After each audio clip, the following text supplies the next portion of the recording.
বন্যরা বনে সুন্দর, শিশুরা মাতৃকোলে, ফুল সুন্দর গাছে, পাখি সুন্দর বাসায়। পাখি সুন্দর বনে, বাসায়ও সুন্দর। এটা কারো বাসায় না, তার বাসায় সেই সুন্দর। তো দেখতে পাচ্ছেন অসম্ভব সুন্দর।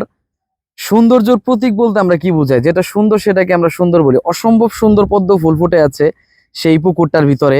আসলে সৌন্দর্য তো আসলে বোঝানোর কিছু নাই।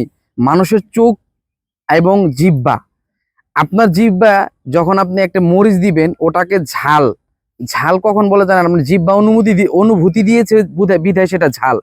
আর আপনার চোখ যেটা সৌন্দর্য বলবে সেটাই সৌন্দর্য। আলোকে কালোকে কালো, আলোকে আলো, সুন্দরকে সুন্দর, অসুন্দরকে অসুন্দরকে অসুন্দর। এটি বলা এবং এটি বলার যে সাহসিকতা থাকতে হবে, সেটি হচ্ছে প্রকৃত ম্যানার বা প্রকৃত ব্যক্তিত্বর কাজ। তো আমরা দেখতে পাচ্ছেন অসম্ভব সুন্দর পদ্ম ফুল ফুটে আছে চতুর্দিকে। তো ফুলগুলো এখনো ফুটেনি, ফুটলে আরো সুন্দর লাগবে। আসলে আমি বরাবরের নেই বলি যে আমাদের চারপাশে যে প্রাকৃতিক পরিবেশ আছে, আল্লাহ তাআলা সবসময় আমাদের উপকার এবং ভালোর জন্য সৃষ্টি করেছে। কিন্তু এই প্রকৃতিকে, এই অসম্ভব সৌন্দর্যকে সৌন্দর্য বর্ধনের জন্য বা সৌন্দর্য বর্ধনের নাম করে আমরাই নষ্ট করি।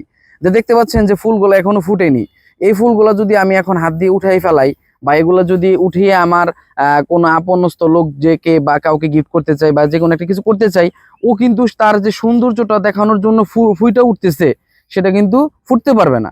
এই জন্য আমি বলি যে বন্যরা বনে সুন্দর, শিশুরা মাতৃকোলে, পাখি সুন্দর বনে, আর ফুল সুন্দর গাছে। ধন্যবাদ।